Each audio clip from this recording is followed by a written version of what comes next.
BPSC maker के इस नए एपिसोड में आप सभी का स्वागत है।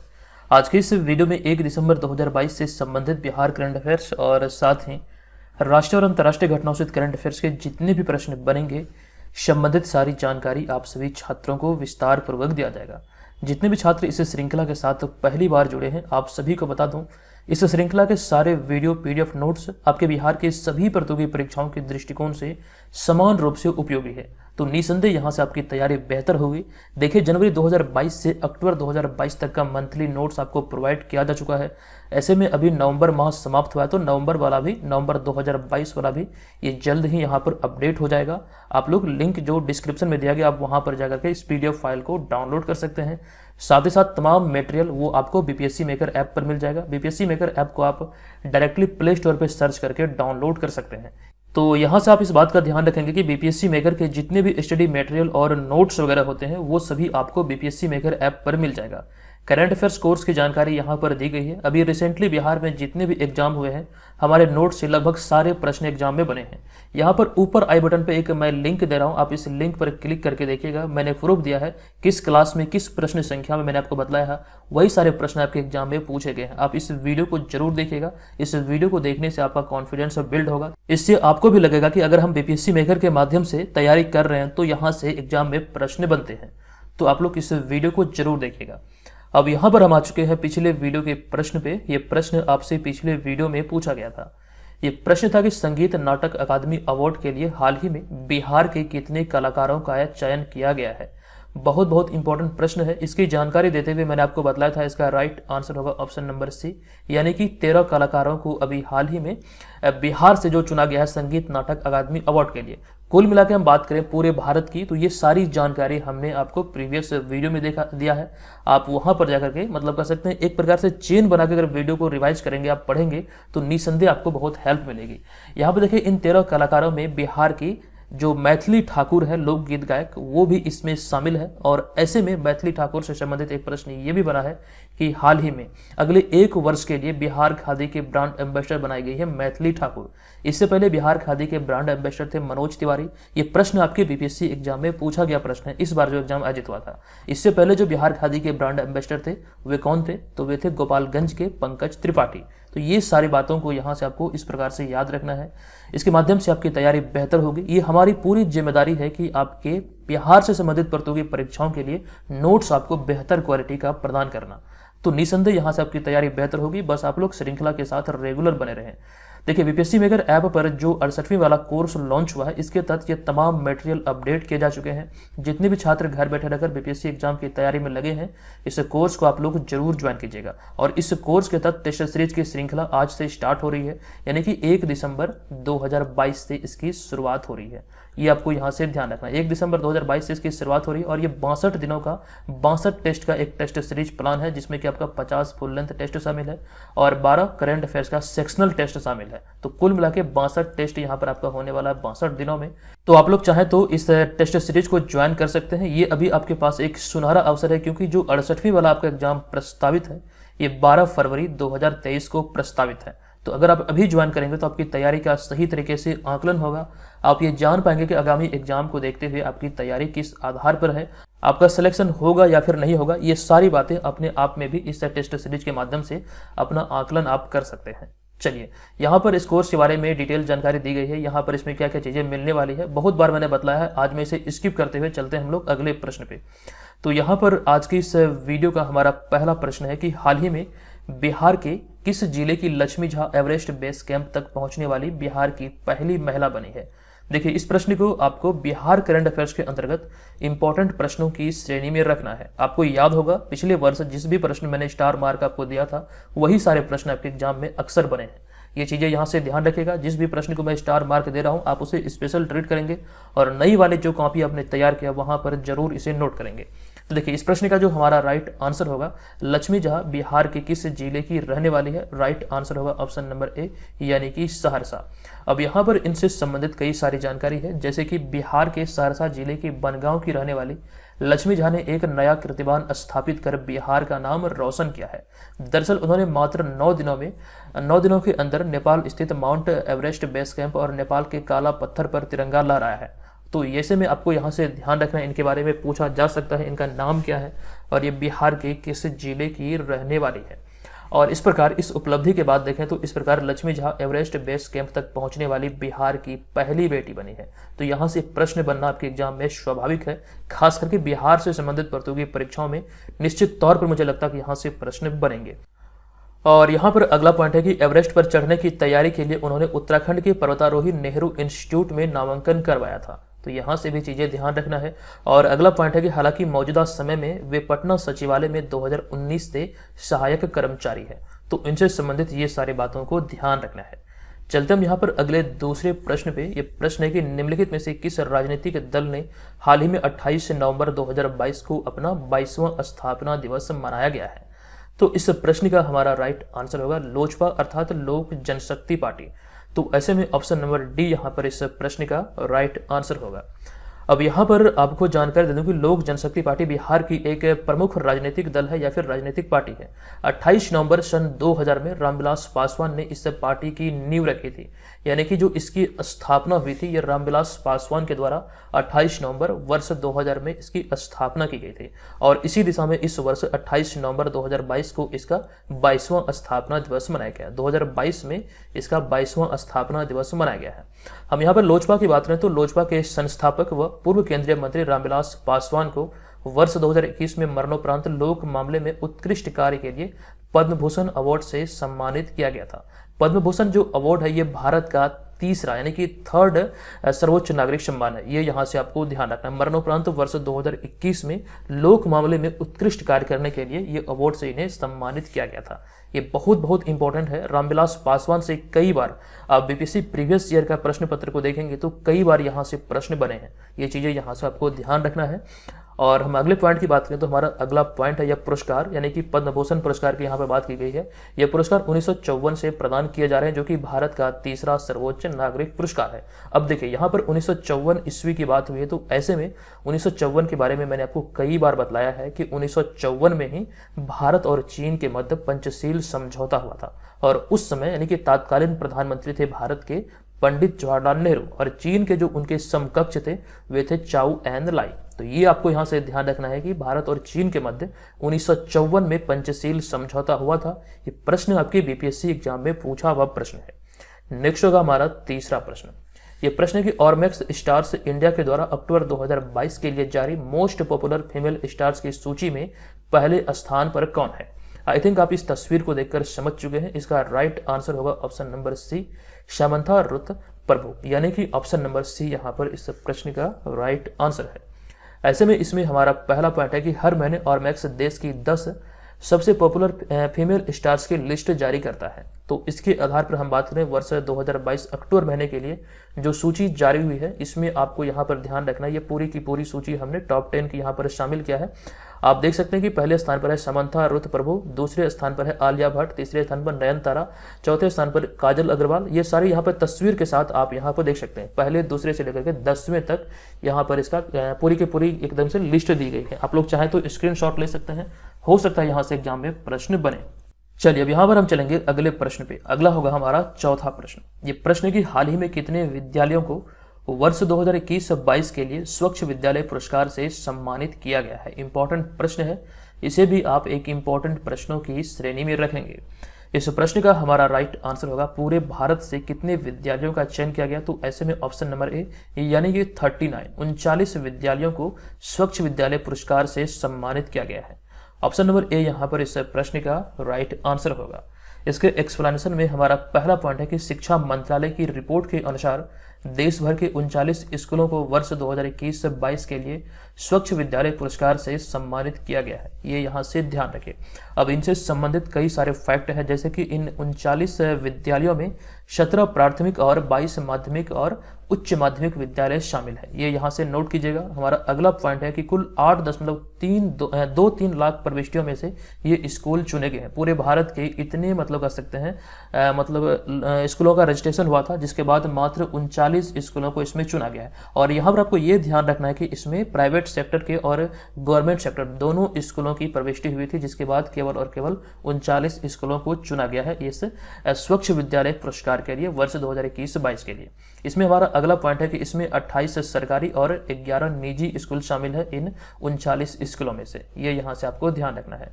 हमारा अगला पॉइंट है कि सम्मानित स्कूलों में 2 कस्तूरबा गांधी बालिका विद्यालय, 1 नवोदय विद्यालय और 3 केंद्रीय विद्यालय भी शामिल है। ये यहाँ से ध्यान रखना है। कस्तूरबा गांधी की बात करें तो महात्मा गांधी की पत्नी का नाम था कस्तूरबा गांधी। ये चीजें यहाँ से ध्यान रखना है। महात्मा गांधी की माता का नाम पुतलीबाई और पत्नी का नाम कस्तूरबा गांधी था। अब देखिए यहाँ पर हम आ चुके हैं अगले 5वें प्रश्न पे। 5वां प्रश्न भी बहुत इंपॉर्टेंट है। प्रश्न है कि हाल ही में अरिटापट्टी गांव को भारत का 35वां जैव विविधता विरासत स्थल घोषित किया गया है। बताएं कि यह किस राज्य में अवस्थित है। बहुत इंपॉर्टेंट है। इस प्रश्न का हमारा राइट आंसर होगा, ये अवस्थित है कहाँ पर, तो ऐसे में ध्यान रखें इसका राइट आंसर है तमिलनाडु, यानी कि ऑप्शन नंबर डी यहाँ पर इस प्रश्न का राइट आंसर होगा। आपको ध्यान रखना, हाल ही में तमिलनाडु सरकार ने मदुरै जिले के अरिटापट्टी को जैव विविधता विरासत स्थल यानी कि बायोडायवर्सिटी हेरिटेज साइट घोषित किया है। और इस घोषणा के साथ ही आपको इस बात का ध्यान रखना है कि अब यह राज्य में अधिसूचित होने वाला पहला और भारत का 35वां जैव विविधता विरासत स्थल है, यानी कि यह तमिलनाडु का पहला बायोडायवर्सिटी हेरिटेज साइट है। जबकि भारत के दृष्टिकोण से देखें तो यह भारत के दृष्टिकोण से 35वां बायोडायवर्सिटी हेरिटेज साइट है। ये ध्यान रखिएगा। हमारा अगला पॉइंट है कि यहाँ पर 200 से अधिक पक्षियों की प्रजाति पाई जाती है। और यहाँ पर एक और पॉइंट है जो कि भारत का पहला बायोडायवर्सिटी हेरिटेज साइट के बारे में जानकारी दिया गया है, यानी कि भारत का पहला जैव विविधता विरासत स्थल 2007 में नल्लूर इमली ग्रोव जो कि बेंगलुरु कर्नाटक को घोषित किया गया था। ये ध्यान रखिएगा, इसका पहला जो विरासत स्थल था ये 2007 में घोषित हुआ था कर्नाटक बेंगलोर के नल्लूर इमली ग्रोव को। चलिए अब यहाँ पर हम चलेंगे अगले 5वें प्रश्न पे। ये प्रश्न की हाल ही की घोषणा के अनुसार एरो इंडिया 2023 का 14वां संस्करण कहाँ आयोजित किया जाएगा। इंपॉर्टेंट प्रश्न है और इस प्रश्न का हमारा राइट आंसर होगा, इसका 14वां संस्करण जो 2023 में आयोजित होना है ये बेंगलुरु कर्नाटक में आयोजित किया जाएगा। ऐसे में ध्यान रखिए ऑप्शन नंबर बी इस प्रश्न का राइट आंसर हो जाएगा। अब इनसे संबंधित हमारा पहला पॉइंट है कि केंद्रीय रक्षा मंत्रालय की 27 नवंबर 2022 की घोषणा के अनुसार एरो इंडिया 2023 से बेंगलुरु में 13 से 17 फरवरी 2023 तक आयोजित किया जाएगा। ये 5 दिवसीय कार्यक्रम है। इसकी शुरुआत होगी 13 फरवरी 2023 को और समाप्त होगी 17 फरवरी 2023 को। इनसे संबंधित कई सारे फैक्ट हैं, जैसे हमारा अगला फैक्ट है कि यह एक द्विवार्षिक एयर शो है जो कि बेंगलुरु के येलहंका वायु सेना स्टेशन में आयोजित किया जाएगा। इसका 14वां संस्करण, ये वायु सेना स्टेशन के बारे में पूछे जा सकते हैं। येलहंका वायु सेना स्टेशन कहाँ है, आपको ध्यान रखना, ये कर्नाटक के बेंगलुरु में, यहीं से ये एरो इंडिया 2023 का 14वां संस्करण आयोजित होने वाला है अगले वर्ष। हमारा अगला पॉइंट है कि यह एरो इंडिया का 14वां संस्करण है। हालांकि इसकी शुरुआत की बात करें तो इसकी शुरुआत हुई थी फरवरी 1996 में और ये बेंगलुरु में ही इसका आयोजन किया गया था। हमारा अगला पॉइंट है एरो इंडिया से संबंधित कि एरो इंडिया एशिया के सबसे बड़े एयर शो के रूप में जाना जाता है। इसका पिछला संस्करण 2021 में कोरोना महामारी के चलते हाइब्रिड मॉडल में आयोजित किया गया था। ये यहाँ से आपको ध्यान रखना, ये एशिया का सबसे बड़ा एयर शो के रूप में वर्णित है या फिर इसे जाना जाता है। ये यहाँ से ध्यान रखिएगा। चलते हम अगले प्रश्न पे। अगला हमारा है 7वां प्रश्न। ये प्रश्न है कि निम्नलिखित में से किसे हाल ही में अखिल भारतीय तकनीकी शिक्षा परिषद के नए अध्यक्ष के रूप में नियुक्त किया गया है। इंपॉर्टेंट प्रश्न है और देखिए इस प्रश्न का जो हमारा राइट आंसर होगा ये होगा GT Sitaram. Option number TG Sitaram, GT नहीं बल्कि TG Sitaram. Option number C यहाँ पर इस प्रश्न का राइट आंसर होगा। आपको यहाँ पर इस बात का ध्यान रखना कि हाल ही में IIT गुवाहाटी के निदेशक TG सीताराम को अखिल भारतीय तकनीकी शिक्षा परिषद के नए अध्यक्ष के रूप में हाल ही में नियुक्त किया गया है। ये यहाँ से नोट कर लीजिए। हालांकि यहाँ पर कुछ बातें और भी है उनका कार्यकाल से संबंधित कि उनका कार्यकाल अगले 3 वर्ष या फिर 65 वर्ष की उम्र पहले जो भी पूरी हो तब तक ये उनका कार्यकाल रहने वाला है। नेक्स्ट पॉइंट है कि उन्होंने M जगदीश कुमार का स्थान लिया, यानी कि मौजूदा समय में M जगदीश कुमार मतलब इसके अध्यक्ष थे, तो उन्हीं का स्थान ये इन्होंने TG सीताराम ने लिया है। इसमें कुछ और भी पॉइंट है, जैसे कि यहाँ पर हमने अगला पॉइंट लिखा अखिल भारतीय तकनीकी शिक्षा परिषद की स्थापना 1945 में एक राष्ट्रीय स्तर की सर्वोच्च सलाहकार संस्था के रूप में की गई थी। 1945 नहीं 1945 में इसकी स्थापना हुई थी एक सर्वोच्च सलाहकार संस्था के रूप में। इसका मुख्यालय नई दिल्ली में स्थित है और साथ साथ यहाँ से ये ध्यान रखें इसके 8 क्षेत्रीय कार्यालय हैं जो कि ये स्थित है कोलकाता, चेन्नई, कानपुर, मुंबई, चंडीगढ़, भोपाल, बेंगलुरु और हैदराबाद। हैदराबाद में जो इसका क्षेत्रीय कार्यालय खुला ये ये 8वां कार्यालय जो कि हाल ही में खुला है। इससे पहले 7 ही क्षेत्रीय कार्यालय थे इसके। तो ये सारी बातें इनसे संबंधित है, तकनीकी शिक्षा परिषद से। ये यहाँ से आपको ध्यान रखना, अखिल भारतीय तकनीकी शिक्षा परिषद की कंप्लीट जानकारी यहाँ से आपको मिल चुकी है। यहीं से आपके एग्जाम में प्रश्न बनेंगे। अब यहाँ पर हम चलते हैं अगले 8वें प्रश्न पे। ये प्रश्न है कि 53वां भारतीय अंतर्राष्ट्रीय फिल्म महोत्सव में 53R चैलेंज पुरस्कार जीता है। यहाँ पर किसी फिल्म की बात किया जा रहा है, आप लोग यहाँ पर सुधार कर लीजिएगा, किस फिल्म ने यह पुरस्कार जीता है। तो देखिए 53वां जो भारतीय अंतर्राष्ट्रीय फिल्म महोत्सव आयोजित हुआ, ये गोवा में आयोजित हुआ। यहाँ पर 53R चैलेंज पुरस्कार जीता है डियर जिंदगी फिल्म ने। तो ऐसे में ऑप्शन नंबर सी यहाँ पर इस प्रश्न का राइट आंसर होगा। इनसे संबंधित जानकारी यहाँ पर यह है कि हाल ही में भारतीय अंतर्राष्ट्रीय फिल्म महोत्सव का 53वां संस्करण का आयोजन 20 से 28 नवंबर तक पणजी, जो कि गोवा की राजधानी है, यहीं पर doctor Shyama Prasad Mukherjee indoor stadium में आयोजित किया गया। ये इसका 53वां संस्करण था। जो बातें यहाँ से लिखी गई है आपको ध्यान रखना है। इसमें हमने अगले पॉइंट में लिखा कि 9 दिवसीय इस समारोह में 79 यानी कि 79 देशों की 280 यानी कि 280 फिल्मों को प्रेजेंट किया गया। यहाँ पर आपको इस बात का ध्यान रखना है, ये आंकड़े आपके एग्जाम में पूछे जा सकते हैं। और इस फिल्म समारोह में किस फिल्म को और किस डायरेक्टर को, ये सारी बातें जो अवार्ड दिया गया है, जो इंपॉर्टेंट है, जो एग्जाम में पूछे जा सकते हैं, यहाँ पर हमने लिखा है। तो सत्यजीत रे लाइफ टाइम अचीवमेंट अवार्ड से स्पेनिश जो डायरेक्टर हैं ये कार्लोस सौरा को सम्मानित किया गया। तो यहाँ से ये ध्यान रखिए। अगला है Indian film personality of the year Chiranjeevi को दिया गया। और इसके अलावा गोल्डन पीकॉक अवार्ड जो मिला, ये आपको ध्यान रखना है। फिल्म का नाम है मेरे पास इलेक्ट्रिक ड्रीम्स है। वैलेंटिना मोरेल जो कि एक हॉलीवुड मूवी है, इसे ये प्रदान किया गया। और इसके अलावा सर्वश्रेष्ठ अभिनेता का जो अवार्ड मिला वाहिद मोबसेरी को मिला। और इसके अतिरिक्त सर्वश्रेष्ठ अभिनेत्री का अवार्ड मिला डेनिएला मारिन नवारो को। और ये नाम आपको यहाँ से ध्यान रखना है, आप लोग इसका स्क्रीनशॉट जरूर ले लीजिए, यहाँ से एग्जाम में प्रश्न बनेंगे। हालांकि कुछ बातें और भी है जो कि हमने आपको पिछले वीडियो में इसकी जानकारी दिया था। नेक्स्ट 9वां प्रश्न है कि भारत ने निम्नलिखित में से कहाँ हाल ही में G20 वार्ता आयोजित की है। इस प्रश्न को आप इंपॉर्टेंट प्रश्नों की श्रेणी में रखेंगे। G20 की भी वार्ता भारत के द्वारा जो आयोजित हुई, ये अंडमान और निकोबार में अभी हाल ही में ये आयोजित हुई है। तो ऐसे में ऑप्शन नंबर बी यहाँ पर इस प्रश्न का राइट आंसर होगा। इनसे संबंधित कई सारी जानकारी है जो कि बहुत बहुत इंपॉर्टेंट है। आपको ध्यान रखना, हाल ही में 15 से 16 नवंबर 2022 को नुसा दुआ बाली इंडोनेशिया में G20 की 17वीं बैठक आयोजित की गई थी। ये स्थान का नाम याद रखिए, नुसा दुआ बाली इंडोनेशिया में G20 का 17वीं बैठक आयोजित हुआ था। और इस बैठक में भारत को G20 की अध्यक्षता सौंपी गई है। यानी कि भारत के पास अब जो G20 की अध्यक्षता है, अगले वर्ष दिसंबर यानी कि दिसंबर 2023 तक भारत के पास G20 की अध्यक्षता है। ये यहाँ से आपको ध्यान रखना है। और भारत 1 दिसंबर 2022 को G20 की अध्यक्षता ग्रहण करने की दिशा में 40 से अधिक मिशन प्रमुखों और अंतर्राष्ट्रीय संगठनों के प्रमुखों के साथ अंडमान और निकोबार में एक G20 वार्ता आयोजित की। ये यहाँ से आपको ध्यान रखना है। 1 दिसंबर 2022 यानी कि आज ही भारत को इसकी अध्यक्षता मिलने वाली है। अब यहाँ पर इसमें एक और पॉइंट है, जैसे कि साथ ही राजस्थान की लोक सिटी उदयपुर में आगामी 5 से 7 दिसंबर 2022 तक G20 शेरपा बैठक भी आयोजित की जाएगी। ये यहाँ से नोट कर लीजिएगा। अगला 10वां प्रश्न है कि हाल ही में खबरों में रहा इच्छक निम्नलिखित में से क्या है। तो इच्छक की बात करें तो आपको ध्यान रखना, यह एक पोत है। यानी कि ऑप्शन नंबर बी यहाँ पर इस प्रश्न का राइट आंसर हो जाएगा। आपको ध्यान रखना, हाल ही में भारतीय नौसेना ने एक नया सर्वेक्षण पोत लॉन्च किया है जिसका नाम है इच्छक और जिसके अर्थ होता है गाइड। अब यहाँ पर इनसे संबंधित हमारा अगला पॉइंट है कि भारतीय नौसेना के लिए बनाए जा रहे 4 बड़े सर्वेक्षण पोत के प्रोजेक्ट का यह तीसरा पोत है जिसका नाम है इच्छक।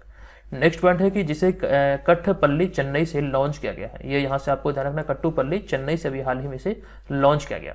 इस पोत की विशेषता की बात करें तो यह पोत 110 मीटर लंबा, 16 मीटर चौड़ा और 3400 टन वजन का है। साथ ही इस पर एक साथ 231 सैनिक सवार हो सकते हैं।